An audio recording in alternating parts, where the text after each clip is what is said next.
À plus de 3 km du nord de l'Argentine, où nous étions au début de ce film, le parc national Los Glaciares se situe à la frontière chilienne, dans le sud-ouest de la Patagonie argentine. Il englobe 2 grands lacs d'origine glaciaire, ainsi que quelques montagnes mythiques pour les alpinistes, mais surtout de nombreux glaciers qui aboutissent dans les lacs. Le lac Argentino est le plus vaste et le plus austral des grands lacs de Patagonie. Situé seulement à 187 mètres d'altitude, il a une profondeur moyenne de 150 mètres, mais peut atteindre les 500 mètres par endroit.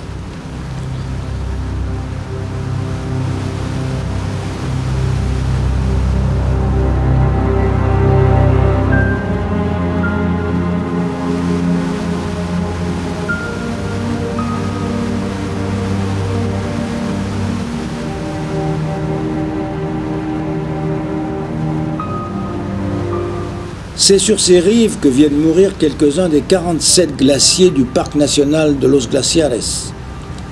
Lorsqu'ils se disloquent, ces géants donnent naissance à des icebergs d'une glace légèrement turquoise, parce que très ancienne et très dense.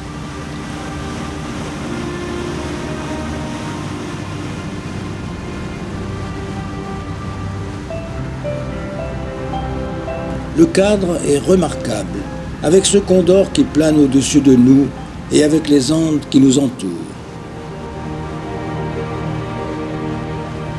En fondant, ces blocs gelés confèrent aux eaux du lac une couleur d'un bleu laiteux caractéristique, que les Argentins nomment « dulce de glaciar », crème de glacier.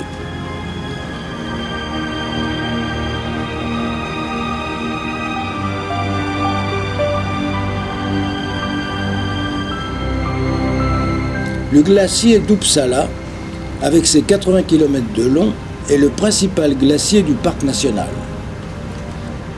Malheureusement, la masse des glaces obstruant le passage nous oblige à laisser ce géant de côté et à nous diriger vers un autre glacier, le Spiegazzini.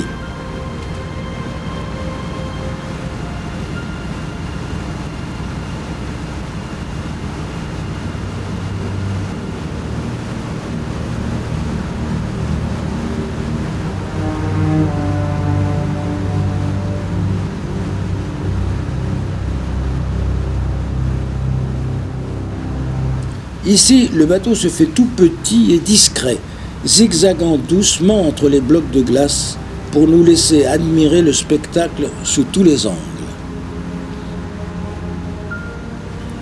Sur le bras nord du lac Argentino, de nouveaux icebergs, comme égarés au milieu des eaux, qui montrent leur incroyable couleur bleue pure et phosphorescente. La vue du paysage de roches toujours stériles montre la trace du recul du glacier Seco. Le recul de ce dernier a été de plus d'1 kilomètre au siècle dernier.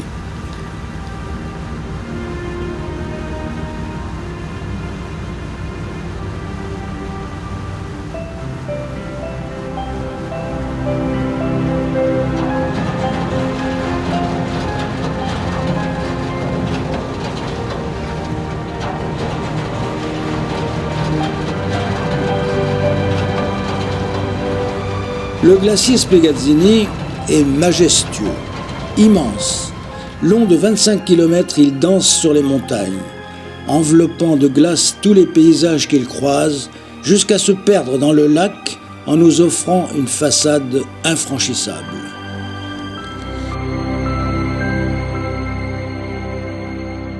Nous nous approchons à quelques mètres de ce mur de glace d'1 kilomètre et de 100 mètres de haut, scrutant ses nuances, les reflets du soleil sur la glace, et en nous laissant envahir par les émotions qui nous submergent.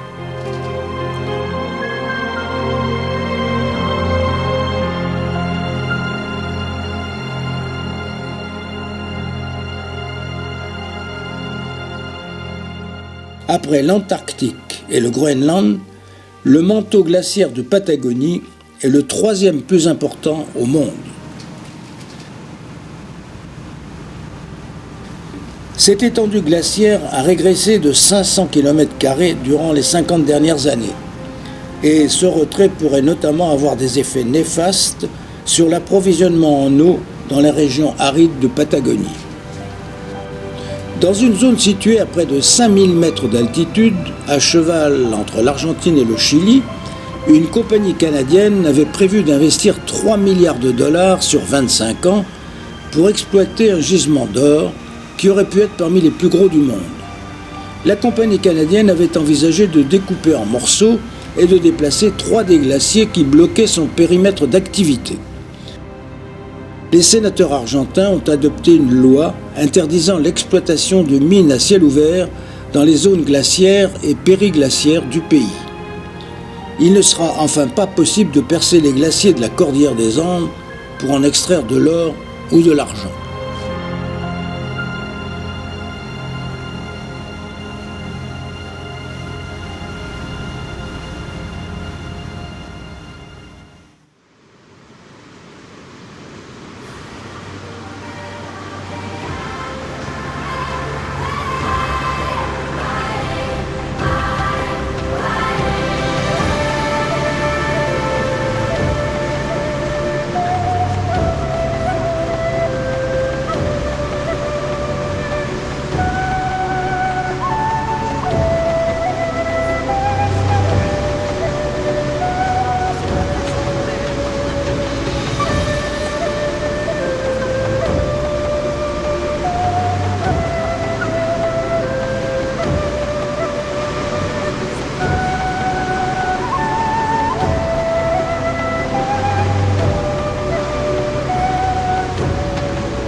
La péninsule de Magellan dispose de 3 chaînons montagneux détachés de la cordillère des Andes et couverts de neige pendant plusieurs mois de l'année. Au nord de la péninsule se trouve la Sierra Cattle, auquel appartiennent les points culminants de la péninsule, le Cerro Buenos Aires, dont l'altitude est de 4600 mètres, et le Fitzroy. En dépit de sa faible altitude de 3400 mètres, le Fitzroy est considéré par les alpinistes comme une des montagnes les plus difficiles au monde. Il a été conquis pour la première fois en janvier 1952 par une équipe d'alpinistes, parmi lesquels le Français Lionel Terré.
El Perito Moreno, d'une longueur de 30 km, est incontestablement la star du parc Los Glaciares. Avec son front d'une largeur de 5 km et d'une hauteur de 170 mètres, dont 100 mètres sont immergés.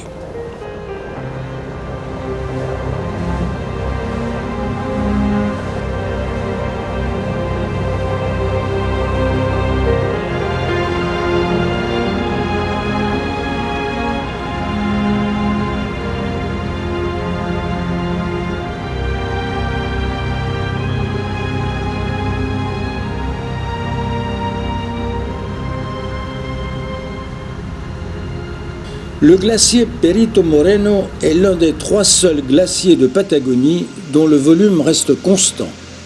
Son épaisseur moyenne de 700 mètres au milieu de son lit atteint 1000 mètres par endroit.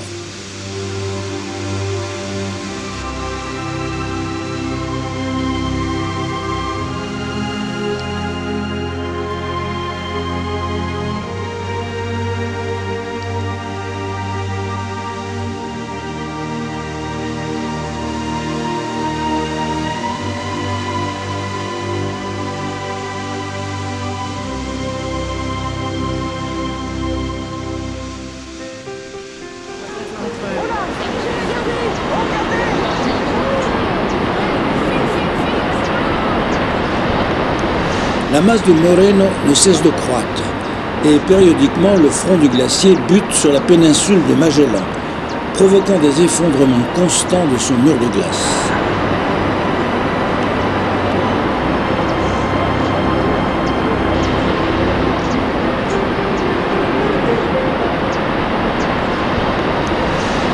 Le glacier Perito Moreno avance de manière permanente et sa vitesse journalière peut être l'été de 2 mètres.